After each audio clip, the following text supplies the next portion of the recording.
Muito bem, voltamos aqui na sétima parte dessa mensagem que tem por título Corpos Incorruptíveis, um privilégio dos salvos. Eu terminei a sexta parte falando sobre Hebreus capítulo 3, verso 14, onde Paulo trata de galardões. E você sabe que, você que acompanha apostolado, ou que já me acompanha há um bom tempo, você sabe que galardão é galardão e salvação é salvação. Na Nova Jerusalém haverá salvos sem nenhum tipo de galardão. E nós vamos falar um pouquinho sobre isso, que é para que tu possa compreender. E vou explicar direitinho, porque Paulo disse, se a tua obra permanecer, você tem galardão. Ora, se a tua obra não permanecer, você não tem galardão. Hebreus capítulo 10, verso 35, aí mesmo em Hebreus, capítulo 10, verso 35, diz assim, olha, não rejeiteis, pois, a vossa confiança, que tem grande e avultado galardão. Paulo está dizendo, olha, não rejeite a tua confiança. Olha, a tua confiança, ela tem um tremendo galardão. Por quê? Porque há salvos que não confiam em Deus. Você imagina, você tem um martelo em suas mãos e você tem um prego, mas você não acredita que com essa ferramenta você possa encravar o prego na madeira. De que vale o seu martelo? Paulo está falando sobre isso. Olha, se você tem o dom da fé, porque tu és filho, tu tens o dom da fé, tu tens a fé que Cristo te deu. Mas se você não confia na fé que tu tens, que tu recebeste de Deus, bom, você não vai ter galardão. A tua confiança em Deus, que a respeito dos dons espirituais e a chamada, ela te produz grande galardão. Mas se tu não tens a confiança, se tu não exercita essa confiança, tu não tens galardão. Essa é uma das condições para que tenhamos galardão. É uma apenas. Mateus capítulo 24, verso 46 e 47. Vamos ver o que diz. Olha, Mateus 24, 46 e 47. Diz assim, olha, bem-aventurado aquele servo que, quando o Senhor voltar, achar servindo assim. Veja, bem-aventurado aquele servo que, quando o Senhor voltar, o achar fazendo assim. Olha, a graça verdadeira, ela explica que não basta apenas ser salvo. Olha, não basta você dizer, eu sou salvo, eu não perco a minha salvação. Bom, se você é filho, obviamente que você é salvo, você não se perde. Mas Deus não quer que sejas apenas salvo. Olha, Ele quer que tenhas galardão, porque senão você vai entrar em vergonha no ato da ressurreição.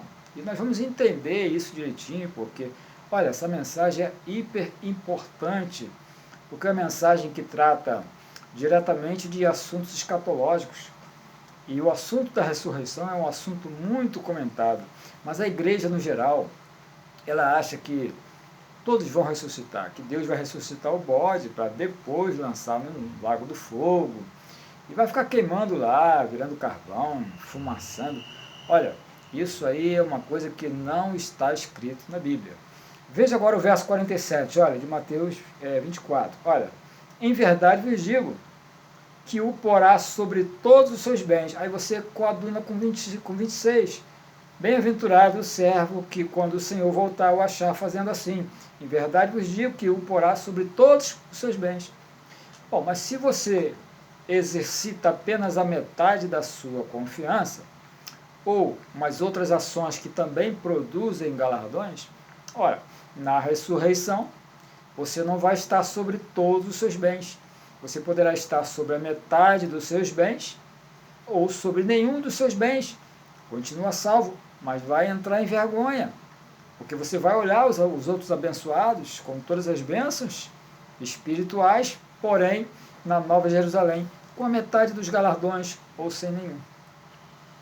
Então, na nova cidade, quando a cidade descer, quando Cristo assoprar, e matar o iníquo, olha, acabar com toda a carne. Eu vou te dar uma explicação boa que, olha, você vai entender melhor. Você conhece um lugar chamado Barra da Tijuca? Obviamente que se você mora no Rio de Janeiro, tu que me ouves, tu conhece Barra da Tijuca, nem que seja de nome. Olha, tu sabe que a Barra da Tijuca é um dos lugares onde habita um povo de maior aquisição. E você sabe também que lá não existe apenas nascido da carne. Ou tu acredita que não há ovelha lá? Claro que há. Bom, se há ovelhas morando no último andar do prédio, lá no terraço, na Barra da Tijuca, então qual é a diferença que você consegue enxergar quando imagina ou quando vê? Eu já fui na Barra da Tijuca, eu tenho ali um amigo que mora muito bem. Quando você olha e compara, por exemplo, um morador do melhor condomínio da Barra da Tijuca com um morador do pior barraco de Manguinhos, por exemplo, uma comunidade pobre, será que você consegue entender a diferença? Bom, se lá é um filho de Deus que crê igual a você, pode até ser da graça ou do sistema, mas é ovelha. E o outro que mora num barraco em Manguinhos. Veja, os dois são ovelha. Os dois são abençoados com todas as bênçãos espirituais. Porém, um mora no barraco e passa privações, e o outro tem de tudo do bom e do melhor. Porque Salomão disse, riqueza é dom de Deus. Você lembra que Jesus disse assim, aos pobres é pregado o evangelho do reino? Olha, você vai entender essa parte também. Eu acho que eu já falei, mas talvez eu fale mais um pouquinho sobre isso. Então, há diferença entre salvos moradores da Barra da Tijuca e salvos moradores de Manguinhos. Entretanto, os dois são filhos, os dois são salvos.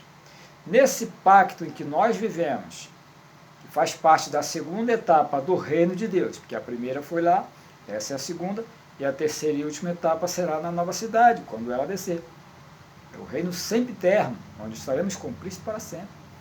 Então, nós estamos participando da segunda etapa. Aquele que participa da segunda etapa, mas que nasceu nesse véu, sendo pobre, ele ajuntando galardão, através da confiança de outras situações que eu vou apresentar nessas mensagens, ele vai obter uma posição privilegiada, primeiro porque ele vai ressuscitar com corpo espiritual, corpo incorruptível. Bom, isso aí todo salvo vai ressuscitar com corpo incorruptível.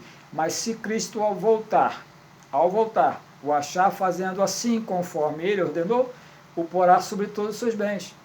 E, entretanto, aquele que mora na Barra da Tijuca, que tem uma posição acima da sua e da minha, ainda, financeiramente falando, se ele não exercer a confiança e outras ações que lhe produzem galardão, também ele entrará em vergonha no ato da ressurreição. Esse é o teor dessa mensagem. Então, por isso Jesus disse assim, olha, é mais fácil um camelo passar no fundo de uma agulha do que um rico entrar no reino dos céus. Ora, mas Paulo explica que o reino de Deus, o reino dos céus e o reino de Deus é a mesma coisa. Paulo explica que o reino de Deus não é exatamente o céu no sentido literal. O reino de Deus, Paulo fala em Romanos 14, verso 17. Olha, Paulo diz, o reino é paz, o reino é justiça, o reino é alegria. Então, quando a Bíblia diz que é mais fácil um rico passar no fundo de uma agulha, que não é essa agulha que a gente costura, obviamente, mas é uma porta estreita lá de Israel, é mais fácil ele passar ali do que ele entrar no reino de Deus, do que ele ter paz, do que ele ter justiça, do que ele ter alegria. Por quê? Porque ele está vestido do véu adâmico, e a soberba lhe sobe à sua mente, e ele fica soberbo e não ajuda os pobres, não confia na justiça de Deus, perde galardão. Então é mais fácil ele passar no fundo de uma agulha do que ele entrar no reino de Deus. Ou seja, do que ele ter paz, do que ele ter justiça e do que ele ter alegria. Então, não vai entrar. Quando ressuscitar, pode ser que entre em vergonha. E nós vamos entender direitinho. Salmo 135, verso 4, Salmos de Davi, 135, verso 4. Salmo 135, verso 4. Veja o que diz a palavra. Porque o Senhor escolheu para si a Jacó e a Israel para o seu tesouro peculiar. Observe que Deus escolheu Israel para o seu tesouro peculiar. E eu vou terminar essa explicação na próxima mensagem.